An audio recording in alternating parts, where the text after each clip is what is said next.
जोहार सम्बलपुरी समाचार के आपण को स्वागत। पश्चिम ओडिशार भिन्न भिन्न जगह न गलाकाल सम्बलपुरी दिन बड़ा उष्णाकी थी पालन हो जाइए। सम्बलपुरी साहित्यर नाकरा कवि गुरु सत्यनारायण बहिदार जन्म शतवार्षिकी बचन सम्बलपुरी भाषार प्रचार प्रसार दिगे तांकर बड़ अवदान के सुरता करी गला 10 बछर है अगस्ट 1 तारिख दिन सम्बलपुरी दिन पालन करा जाउछे। सम्बलपुरी दिन अवसर में साधारण लोकर सहित सम्बलपुर जिलापाल अक्षय सुनील अग्रवाल अनुरोध थी सबु सरकारी ऑफिस अधिकारी और कर्मचारी माने सम्बलपुरी कपड़ा पिंधि देखबार के मिलता। इतार संगे कचरी रास्ता और गंगाधर मंडप न सम्बलपुरी कला संस्कृति परंपरा उपरे भिन्न भिन्न प्रतियोगिता कविता पाठोत्सव और सांस्कृतिक कार्यक्रम मान चली। सकाले सम्बलपुर बालीबंधा ठाने थिबार सत्यनारायण बासभवन न भिन्न भिन्न वर्ग और संगठन लोके पहुंचिक श्रद्धांजलि जनइथिले। हेन्ता सुवर्णपुर जिलार बहुत जगह न कवि सत्यनारायण बहिदार जयंती पालन करा जाइछे। सुवर्णपुर भीम भोई छक ठाने होइतिबार कार्यक्रम थी कवि सत्यनारायण बहिदार को श्रद्धांजलि जनइथिले। सियान सुजन माने कवि बहिदार साहित्य कृति उपरे आलोचना करथिले। बीर महाराजपुर कदलीपाली छक ठाने एकता ग्रुप तरफु गोटे कार्यक्रम थी गवेषक माने कविंकर भाषा भावना और साहित्य साधना उपरे आलोचना करथिले।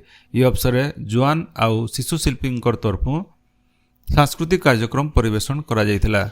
बरगढ़ जिलार अताबिरा ठाने लेथातुन प्रतियोगिता रक्तदान शिविर और भिन्न भिन्न सांस्कृतिक कार्यक्रम आयोजन होइतिला। अताबिरा विधायक निहार महानंद ए कार्यक्रम थी जोग देथिले।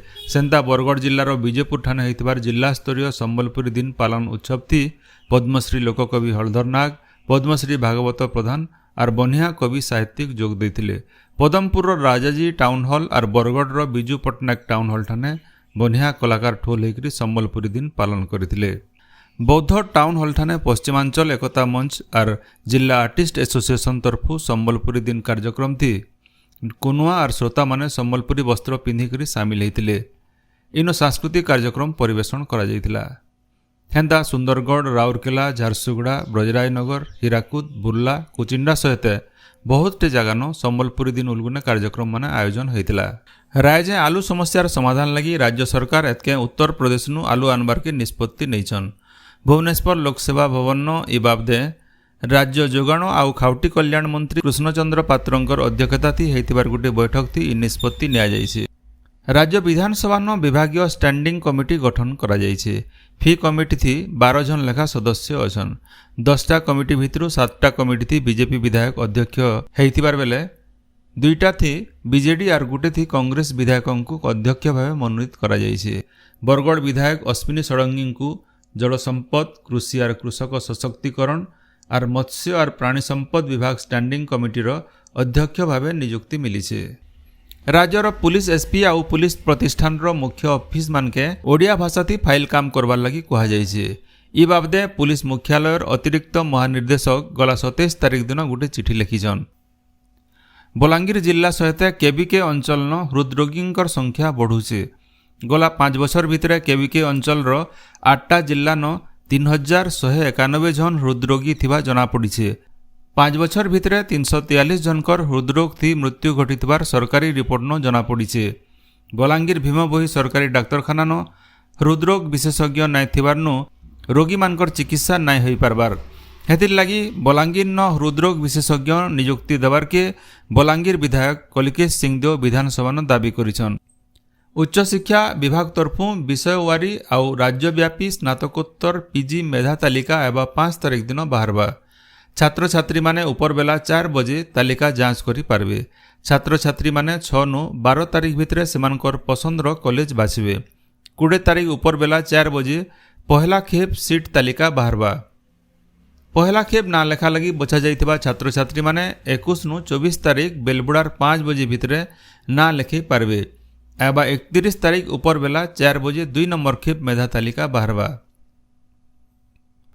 इंदिरा गांधी राष्ट्रीय मुक्त विश्वविद्यालय इग्नोथी स्नातक स्नातकोत्तर पीजी डिप्लोमा सर्टिफिकेट कोर्स लगी ना लेखा अगस्ट 14 तारिख के बढ़ा जाइछे। भिन्न भिन्न कारण पाठ छाड़ीथिबार कि उच्च शिक्षा नाय पाई पारुथिबार लोके ना लेखै पारबे। ई बाबदे सबु सूचना इग्नो वेबसाइट www.igno.ac.in थी मिली पारुछे। बौद्ध जिला कंटामाल ब्लॉक खुंटीगोरा पंचायतर सरपंच सुनीता माझी को अदालत अयोग्य घोषणा करिछन। ତିନିଟା ଛୁଆ ଥିବାର୍ନୁ ତାହାକୁ ତାକର ପଦନୁ ବହିଷ୍କାର କରାଯାଇକରି ଭୋଟ ହେବାର ତକ୍ ନାୟବ ସରପଞ୍ଚ ଏ ଦାୟିତ୍ୱତି ରହିବାର ଲାଗି ନିର୍ଦ୍ଦେଶ ଦିଆଯାଇଛି। ଛତିଶଗଡ଼ର ପୁରଦନୁ ମହାନଦୀର ପାଏନ୍ଥି ଓହଲି ଆସୁଥିବାର ଜଣେ ମହିଳାଙ୍କୁ ଝାରସୁଗୁଡ଼ା ଜିଲ୍ଲା ରେଙ୍ଗାଲି ଥାନାର ପଲସଦା ପାଶେ ଉଦ୍ଧାର କରାଯାଇଛି। ମହାନଦୀନୁ ଝୁରି ମାରୁଥିଲା ଲୋକେ ତାହାକୁ ଉଦ୍ଧାର କରିଛନ୍। ତାକର ଗୁଡ଼େ ଗୋଟେ ଲୁହା କଡ଼ା ଲାଗିଥିବାର୍ନୁ ତାକର ମାନସିକ ଅବସ୍ଥା ଠିକ୍ ନାଇଥିବାର କୁହାଯାଉଛି। ରେଙ୍ଗାଲି ପୁଲିସ ତରଫୁ ଛତିଶଗଡ଼ ପୁଲିସର ସହଯୋଗତି ମହିଳାଙ୍କର ପରିବାର ଲୋକର ସାଙ୍ଗେ ଯୋଗାଯୋଗ କରାଯାଇଛି।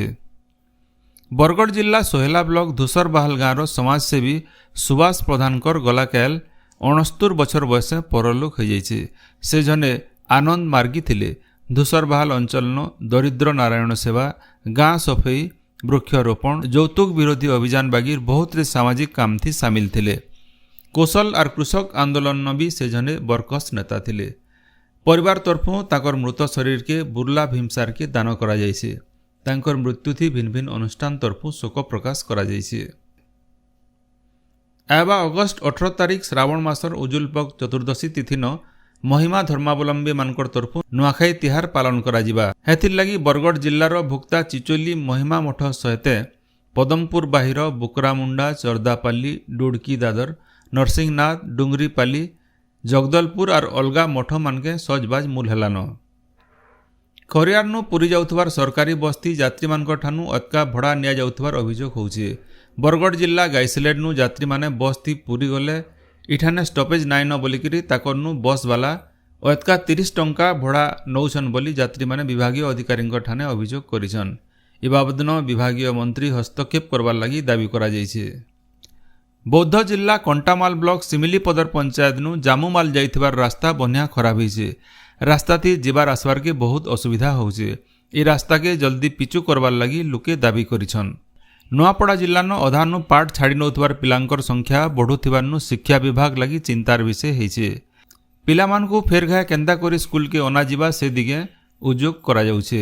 ଇହାଦେ ପଲ୍ହାରୁଆ ବିହିଡ଼ା କବାର ଚାଲିଥିଲା ବେଲେ ଶିକ୍ଷା ବିଭାଗର ଅଧିକାରୀ ଆର୍ ସ୍କୁଲର ମାଷ୍ଟରମାନେ କ୍ଷେତକେ ରୁଆ ବିହିଡ଼ା ଜାଗାକେ ଯାଇକରି ଛୁଆକର ବାପା ମାଙ୍କୁ ସ୍କୁଲକେ আসবার ଲାଗି ବୁଝଉଛନ୍। ସମ୍ବଲପୁର ଜିଲ୍ଲାନ ପହିଲା କରି ହୀରାକୁଦ ନଦୀବନ୍ଧ ବିସ୍ଥାପିତ ଘରଡିହ ପଟ୍ଟା ବଣ୍ଟା ଯାଇଛେ।